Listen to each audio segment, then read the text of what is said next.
Hello guys, my name is AFIRDOUS and I would like to share some of my views on the very fundamental chapter of modern physics, which is generally known as dual nature of matter and radiation. And the contents of this chapter will be useful to undergraduate students, and it will also be used to the students of 12th class CBSE or NCERT. So, as all of we know that from electromagnetic theory point of view, light is an electromagnetic wave, and we have confirmed by performing certain experiments like interference of light, diffraction of light, polarization of light. These are the experimental confirmations of light behaving like an electromagnetic wave. Now, apart from having electromagnetic nature, there happen to have many experiments that were performed in the past, and these experiments were contradicting the idea of wave nature of light. The very examples of these famous experiments were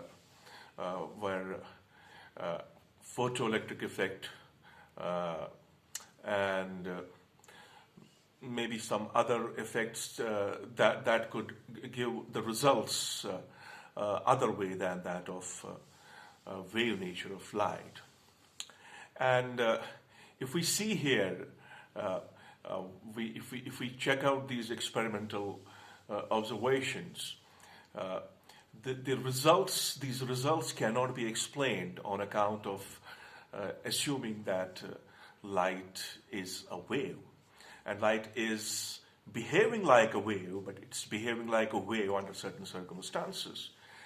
And obviously, the kind of experiments that are revealed, like photoelectric effect, these results could not be explained on account of the fact that light is an electromagnetic wave, which probably has a nature of spreading, which probably has a nature of having wavelets, and so on and so forth.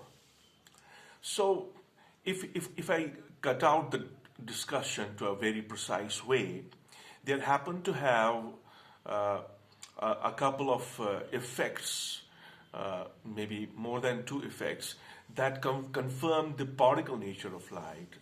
And one of them is photoelectric effect, another one is Compton effect, and another one is Stark effect.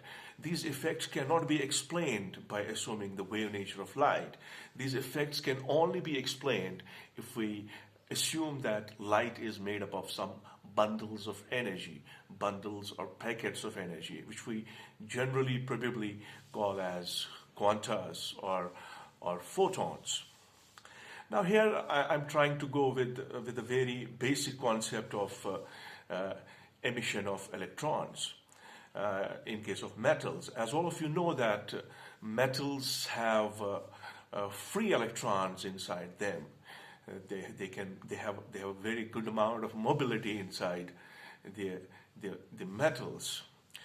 And these free electrons have random motions. They constantly move around. And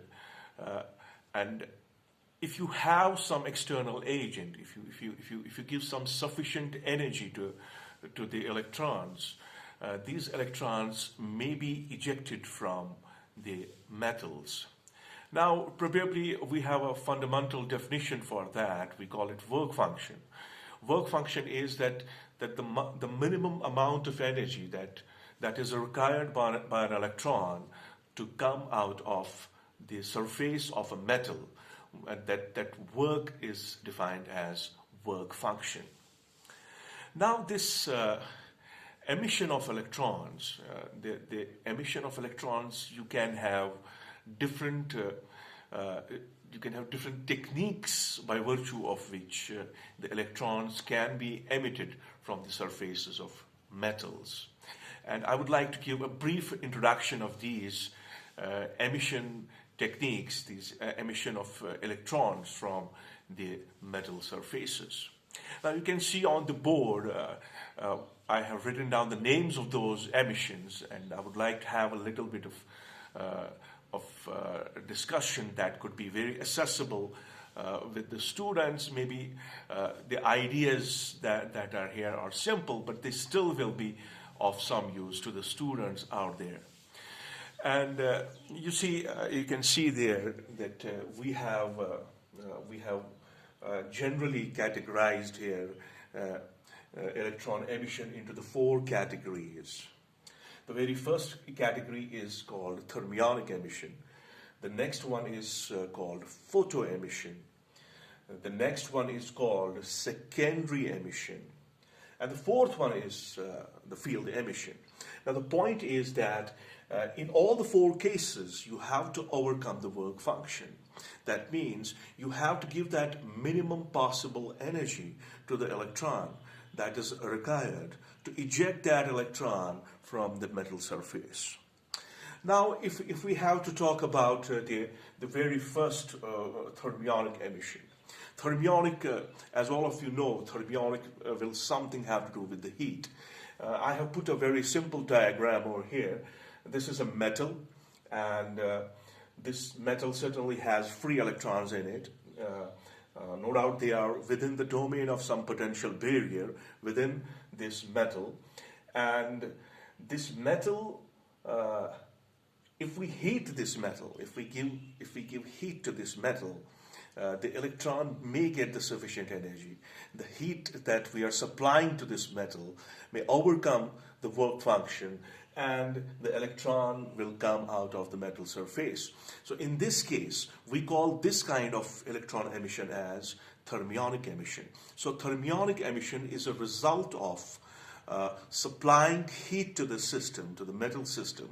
And by supplying that heat, the electrons can come out of the metal surfaces. That means the electrons have to overcome the potential barrier within which these electrons were mobile inside the metal. So this is your thermionic emission.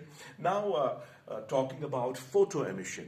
If you take the same metal, if you take the metal and you allow the radiation to fall on it, and if you let the radiation to fall on it, provided that radiation has some frequency which is more than that of some required fundamental frequency.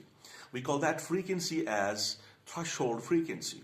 So if you supply the radiation to this metal surface and keeping in view that the frequency that this radiation has, it must be greater than that of some minimum frequency.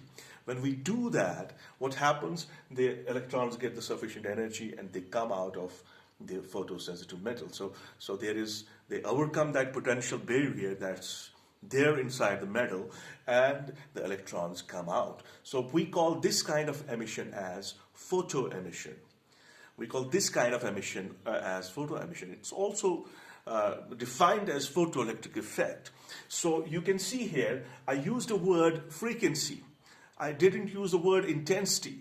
Intensity is the word of classical mechanics. It's the word of Newtonian mechanics. So I use the word of frequency here. You need some minimum frequency.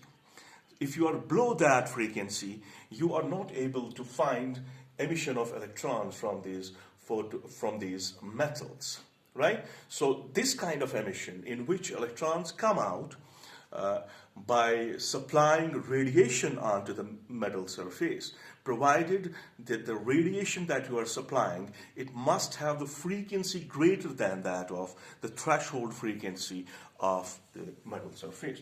Now, the third one is the secondary emission. So this kind of emission is probably a kind of emission where you are using some electrons themselves, some particles themselves. They will hit the metal surface. So here you will not be using the light radiation on the metal surface. You will be using electrons, the beams of electrons. The beams of electrons can hit the metal surface, and they may collide with the free electrons inside the metal, and they may eject the electrons out of the metal surfaces. So such kind of emissions in which you are ejecting electrons from the metal surfaces by virtue of some primary source of electrons which you are bombarding on the metal. We call this kind of emission as secondary emission. And the fourth emission is here field emission.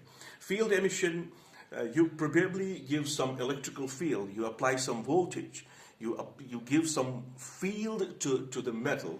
When you give that field, by virtue of that field, the electrons gain sufficient energies so that they can leave the potential barrier of the metal surface. Now, this kind of emission is referred as field emission. So you have probably the emission of electrons taking place by virtue of four techniques. The first technique was you are allowing the heat to be supplied to the metal surface. When you supply the heat to the metal surface, the electrons get some sufficient energy, their work function is overcome, the electrons are emitted.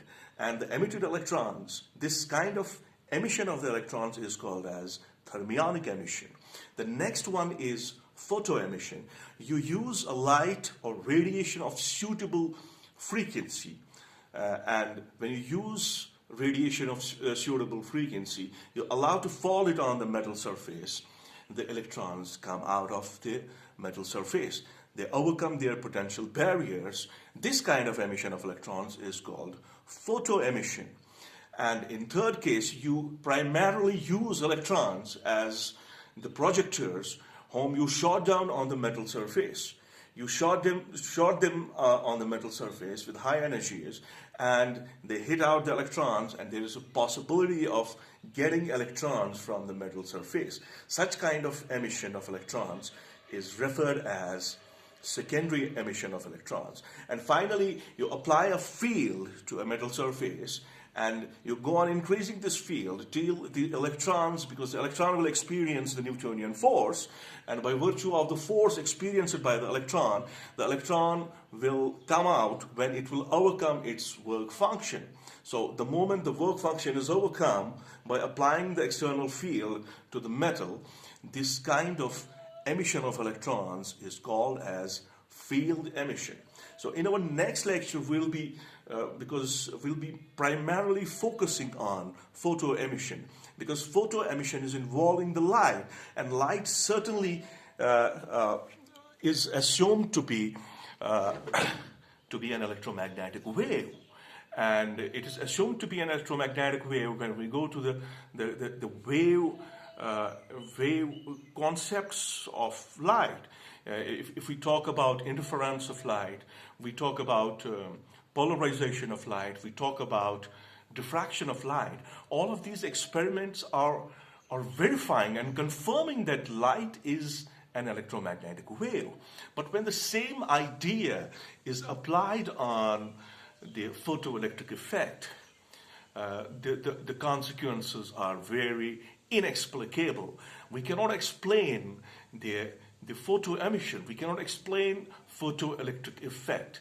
So in our next lecture, we are going to have a look on the experimental observations of photoelectric effect. What were the experimental observations? What were the outcomes of the experiments that were performed on certain metals, from where we could have photoemission of electrons.